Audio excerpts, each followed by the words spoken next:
to Leah's lookbook and we made it to episode 2, which was we went to Peckforton and we went to the castle. And the castle was stunning, but I tell you, those rooms were not forgiving shapes. You think all the turrets make such a beautiful outside building, but to design one of the rooms inside a turret is really difficult. No wall is straight. Everything was at funny angles. So this week, the layout was actually the biggest issue of the rooms. It was really hard to move things around because the way they already were was honestly sometimes the only way the furniture could be placed. But budget-wise, this week was a little bit better than the beach huts. We had £2,500 to transform the rooms into a romantic retreat, which I think lent to my signature style really well. I wanted to make the room feel almost not bridally, but like someone's kind of honeymoon suite, and I really wanted to use botanics to bring that out. And I had that gorgeous mural behind the bed, which almost took up the entirety of the wall. And I paired it with a gorgeous bancha from Farrow and Ball, which was that deep kind of green colour. So for this week, sourcing wise, was really fun, especially for chandeliers. I'm not a massive fan of chandeliers in kind of, not to say standard houses, but normal houses. I do think they can sometimes be a little bit tacky. But for this bedroom, I knew it could take a chandelier. We had enormous ceiling height to play with, and I was really excited to go and source a chandelier. So off Facebook Marketplace I went, and I found one not too far actually from me in London, but the woman had left the chandelier up whilst she replastered her ceiling. So every single little bead of that chandelier was covered thick of like plaster and dust, and I sat for a couple of days cleaning the chandelier before it got hung up in the room. But the sparkle on it was amazing, and it was definitely the wow factor in there. I also went to IAC's Antique Fair, which timed in beautifully with this week, and I got some really gorgeous pieces for the room. So I got a new bed head, which was I think like 15 quid, stunning. The bedside lights were kind of like copper bases, and then I added some really cute little pleated lampshades is the word I was looking for, to the top of them. The desk area, I made sure it was curved. I always think when you go to like a room you don't know, once you've had a few cocktails downstairs, you come back and you kind of walk into furniture because you're not sure of the layout. And I always hate when you bang into like the edges of tables in rooms. So I purposely made the desk completely curved so you couldn't bang into it, and it worked as a radiator disguise. So there was a really kind of old radiator against the wall, but the way I had made the desk meant that it covered the radiator, which was very tactful. I had some gorgeous kind of glass gothic like panels, which I got from Architectural Salvage Yard, which if you've never been to one, please go. If you don't even need anything, I trust you'll come away with something. There's so many amazing pieces in those places. Fireplace mantles, doors galore, always like knobs, like gorgeous glass knobs I almost bought, which I didn't need, which I had to put back. But they're really good places to find inspiration if you need it, especially if you're restoring an old period property. So get to Salvage Yard. And then how can we not talk about the florals? So I had 2 floral arrangements, if you like, in the castle room. One which I was quite proud about, which was the gauntlet arm, which really leaned into the gothic kind of feel of the castle, gifting whoever was in the room a gorgeous bunch of dry flowers. And then the dry flower arrangement that I made over the mirror, which is so easy to do in your own home. And I really love being able to show you how you can also just dry out flowers and use them as features in your own house, much like this little guy up here. So let me show you how we can add in some florals to this piece now.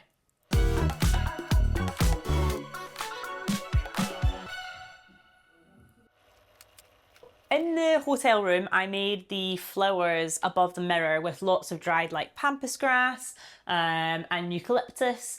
And up in my kitchen is where it kind of all started with my botanical flair and installations. So these are actually my wedding flowers, which I brought back from Italy after we got married. And I literally could not bear to throw them out. Like, you spend a ridiculous amount of money on wedding flowers, and the next day they were all sitting on a table like about to be binned.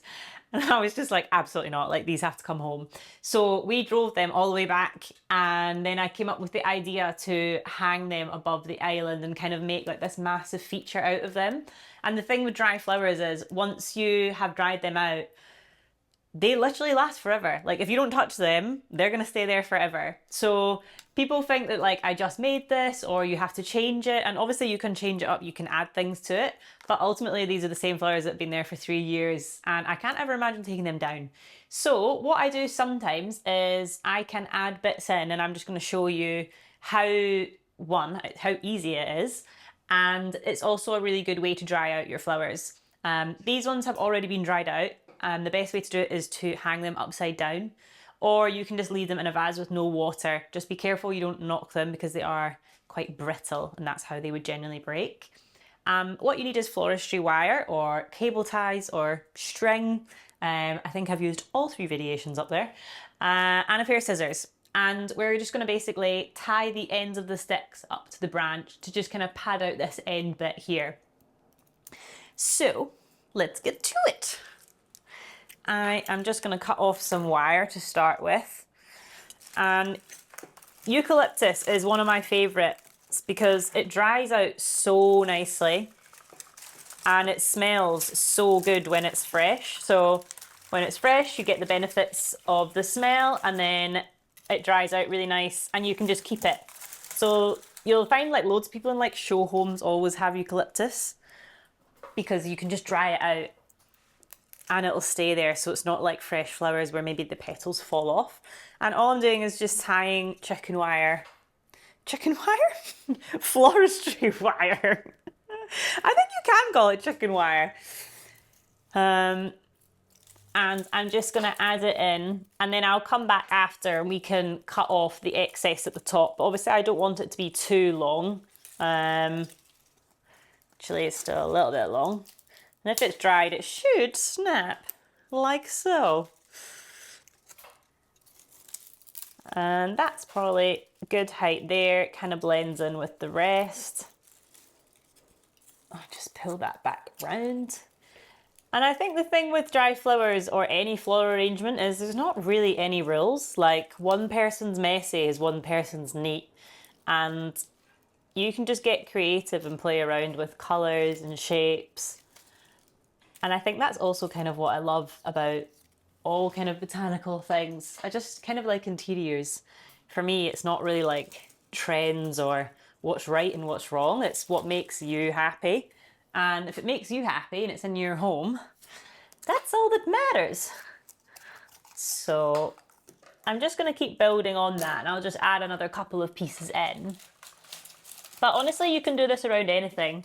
Even around a mirror is a really good place. So obviously for Hotels Week, I added it around a mirror. And what I used for that was a foam oasis, which is kind of like polystyrene, but not as hard. And I screwed it to the wall, and then all of the dry flowers were then pushed in through the oasis. It's a bit easier if you want to align things better, for sure, in an oasis. And you can also use fresh flowers in an oasis, and you soak the oasis. I'm not any type of florist, guys. I just like how they look and I like having fun. And I think that's what is the most important part for me. But just gonna push it in there a little bit more and pad this bit out like so. There we go. But yeah, I mean, you're meant to keep dry flowers out of like sunlight and avoid touching them to kind of preserve them longer, just because once they get a bit brittle, they can break really easily. But honestly, like these guys have been here for so long and I still think that they look great. If you have any queries about what I've used or where to buy things or what florals are best to dry out, then I'm more than happy to let you know what I use. As I said, I'm not a florist, I just love playing with flowers. But I've definitely built up a few installations in my time now, so I'm more than happy to share if you guys have any questions. But yeah, already looking better.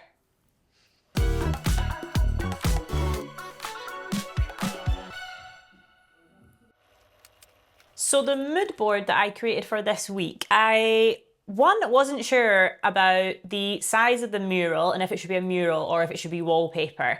And murals are amazing because you can get them bespoke to any size. So they're actually a really good piece to use also as artwork because they're quite cheap if you get them made as artwork and you can have them framed, or you blow them up huge like I did and it becomes the entirety of the wall, which was the real wow factor when you walked into the hotel room. I had kind of started looking at other samples, which again were kind of botanical, but they just weren't quite the right feel. They weren't romantic enough for me, which is why I ended up going for the mural, which was a bit risky because it was from Sweden. So I was tracking that parcel a lot to make sure it was there on time. And in terms of colours, again, this tone I thought was gorgeous with these kind of golden papers, but in the end I wanted a much more dark green to kind of make the florals in the mural pop. And we drenched the room in that green, which I thought was quite a bold decision, but it really paid off. The panelling of the room was quite a task because every single, oh, there she goes. Every type of wall, oh my goodness, it's a disaster like the panelling. Every single wall in that room was a different size and there was something that was always kind of in the way. We had the fireplace that was in the way, then the mural offset things behind the door was different sizes. So I really had to think about how I wanted the panelling to look. So I always recommend drawing out your panelling and draw it out twice to make sure it's right.